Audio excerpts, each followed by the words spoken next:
All right, so I'm here with John Tate, director of WPA Bruins, and he's the tournament director here of the WPA Bruins tip-off. Tate, tell us a little bit about the history of the event and how it's gotten to this point. We're year 11. We started at a high school about 15, 20 minutes outside of Pittsburgh, Duquesne High School, 11 years ago with 8 teams. And we laugh about it all the time because I did the schedule in the back of a napkin. And just kind of grew the thing, man, little by little. And what we would do is, we like playing.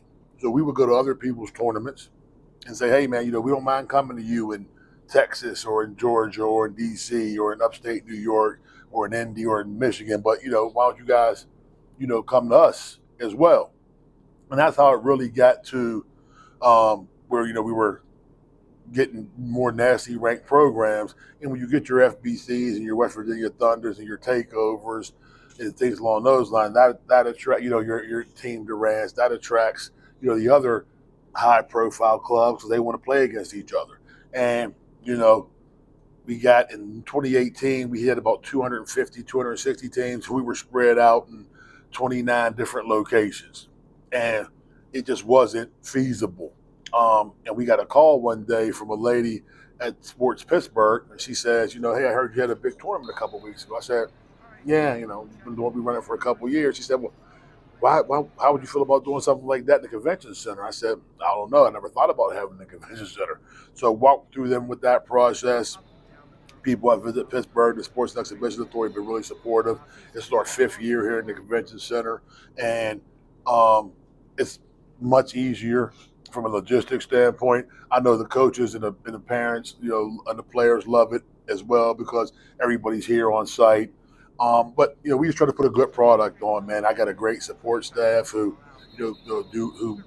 we've learned how to run an event like this together, and we just want to put on a good product, have a good experience for the players. Yeah, back of a napkin. That's one of those cool basketball Yeah, stories you right, just don't hear until right. you get out there and talk. I've been here for all 5 of the years here in the convention center, and it's been great. You guys get great teams. It's a great tune-up going into the April eval. Right. I think teams want to take advantage of that. And then as a Division III coach, I would be here looking for kids. Right. And this is a great place for D2 and D3 coaches to Right. come. And we average about 70 or 80 a year. D2, I think we're a little low this year. I think we got 71, 72 because it's Easter and some people are just taking off.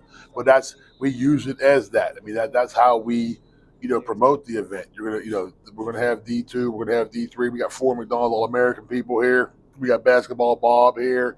We got all the national media services and things along those lines. So that's here. We've got the college coaches here, and then we've got the ability. We're going to pool you in like mind and like skilled brackets so you can get yourself ready for that live period next week. So that's how we really promote the event. Now switch hats to club director now. Mm-hmm. Okay, it's 2025. The world is where it is. Mm-hmm. What would you say is the hardest part about being a club director right now? Working with your kids that are already in college, working with your kids that are trying to go to college. What are the trends you're seeing? Talk us through that a little bit. Yeah, it's a lot different than it was 5-7 years ago. There is no more off period for club directors. It used to be after the July live period, I could take 6-8 weeks off and not think about basketball.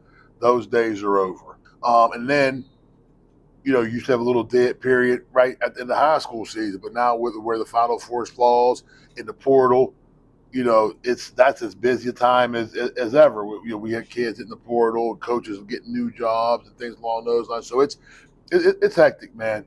I think we're learning how to navigate the new normal. I feel really bad for the high school kid, for the high school senior, the 26s, the 27s, the 28s even. The recruiting process isn't what it used to be. The very, very elite high school players are always going to be fine. But those, the kids who are mid-majors and low Division I kids who used to still have 5-8 offers from that sphere of schools, they're not getting those anymore. Those are going to portal kids. I mean, people would be amazed at how many college coaches I talk to who say, we're done recruiting high school kids. We might take one, but if they have 3 or 4 scholarships available, they're going to take one, and they're going to get the rest of portal kids because they want to win, and they feel like they can win with a 24-year-old versus an 18-year-old, and that's really it in a nutshell. Yep, that's where this says. Well, Tate, thanks for having us this weekend. Thanks for sitting down. We appreciate you. Appreciate you guys coming, man, always. Thank you guys so much.